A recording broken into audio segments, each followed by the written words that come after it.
मीरपुर नाम के शहर में तेजस अपनी पत्नी नीरू के साथ रहता था।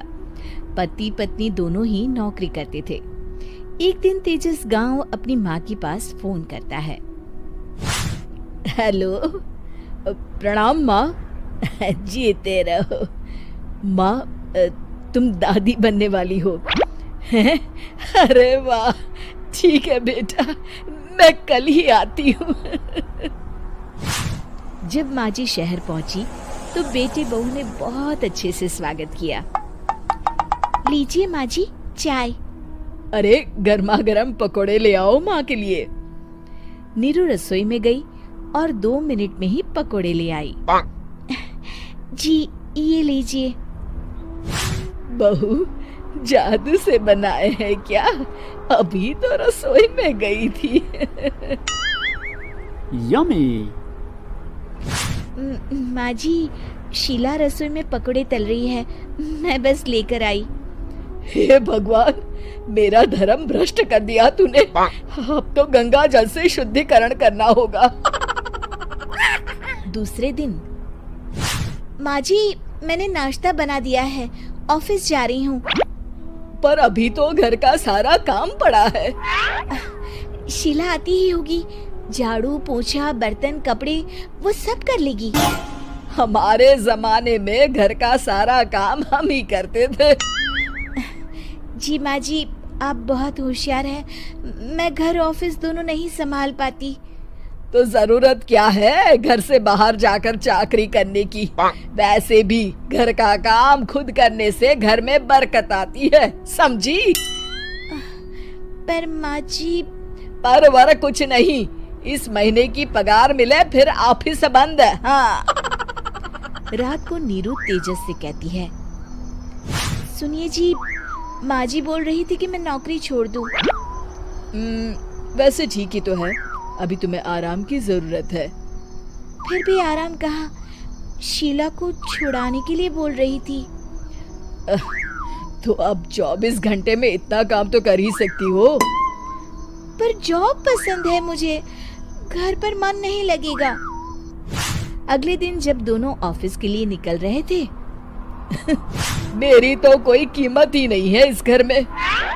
माँ जी, आजकल महंगाई बहुत है, रहन सहन भी बदल गया है, दोनों नौकरी करते हैं तभी ठीक रहता है। अच्छा, तू कहना क्या चाहती है? मेरा बेटा तुझे बिठा के खिला नहीं सकता? तू ही इस घर का खर्च चला रही है, हैं? नहीं माँ जी, मेरा वो मतलब नहीं था। मतलब खूब समझती हूँ, ये बाल धूप में सफेद नहीं किए मैंने। हाँ।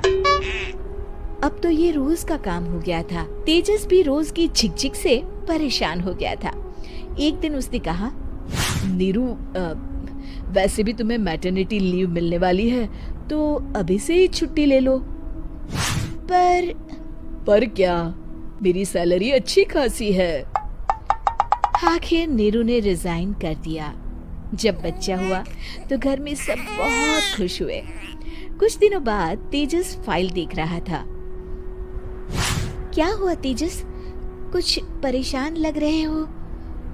हाँ, वो हमारी जितनी सेविंग्स थी वो तो हॉस्पिटल में और छठी के फंक्शन में खत्म हो गई है नीरू। और अभी वैसे मंदी चल रही है तो मैं बोल रही थी कल मुन्ना को हेपेटाइटिस का टीका लगवाना है।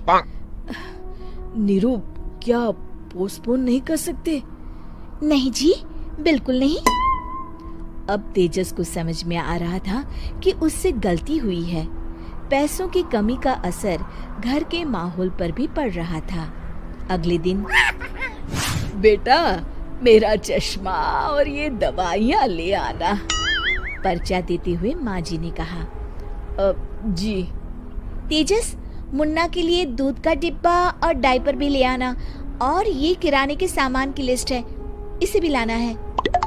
तेजस गुस्से में लिस्ट मरोड़कर फेंकता है और चिल्लाता है, पैसे क्या पेड़ पर उगते हैं? ये ले आना, वो ले आना। अरे पर ये जरूरत का सामान ही है। वो गुस्से में बिना कुछ कहे ऑफिस चला गया। अरे लंच तो ले जाइए। नीरू दौड़कर डिब्बा पकड़ाती है। एक दिन खाना खाने के बाद, नीरू, अब तो मुन्ना कुछ बड़ा हो गया, तो अब तुम वापस ज्वाइन कर लो ना जॉब। पर इस रिसेशन में जॉब मिलना बहुत मुश्किल है। ट्राई तो करो। फिर मुन्ना, माँ जी है ना, और एक फुल टाइम मेड भी लगा लेंगे। पर माँ जी, उन्हें तो पसंद नहीं। तभी माँ जी वहाँ आ जाती है और प्यार से नीरू के सर पर हाथ फेरते हुए बोलती है, अब मेरी समझ में आ गया बहू, पहले के और अब के समय में अंतर है। तुम काम शुरू करो, मुन्ना की जिम्मेदारी मेरी। मेरी प्यारी माँ जी, ये कहकर नीरू उनके गले लग गई। शिक्षा, परिवर्तन संसार का नियम है, हमें भी समय के साथ चलना चाहिए। उम्मीद है कि आपको हमारी ये कहानी पसंद आई होगी। कृपया हमारे चैनल को सब्सक्राइब करें और सभी अपडेट्स के लिए बेल आइकन जरूर क्लिक करें। और हाँ, वीडियो लाइक और शेयर करना मत भूलिएगा। Bye bye.